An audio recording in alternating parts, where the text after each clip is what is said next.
সকালে ঘুম থেকে উঠেই জানি না কার আমার মতো এরকম হয়, তবে আমার এটা খুব হয়। আমি সকালে ঘুম থেকে উঠে আগে চলে যাই রান্নাঘরে। রান্নাঘরে গিয়ে আমি একটু কফি করার জন্য পানি বসিয়ে দিই বা একটু চা করার জন্য। দুধ চা আমার পছন্দ, তবে এখন ব্ল্যাক কফি খাওয়ার চেষ্টা করছি।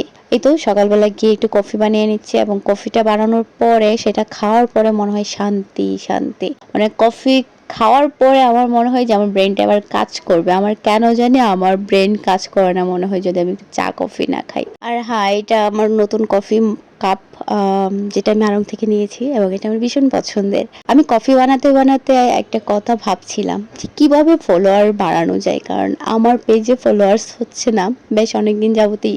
ডেইলি আমি ভিডিও আপলোড করছি, রিলস আপলোড করছি, তবু কেন জানি ফলোয়ার্স হচ্ছে না। কারো জানা থাকলে জানাবেন। তবে আমি একটা যেটা বুঝতে পেরেছি, যে ফলোয়ার্স হওয়ার জন্য বা এঙ্গেজমেন্ট বাড়ার জন্য পেজে অনেক বেশি অ্যাক্টিভ থাকতে হয় এবং বিভিন্ন গ্রুপে গিয়ে যদি ওদের কমেন্টসগুলা বা ভিডিওগুলা দেখে সেগুলোকে রিপ্লাই করা যায়, রিপ্লাই করে লাভ রিয়েক্ট করা যায়, সেইভাবে আমি কিছু ফলোয়ার্স পেয়েছি।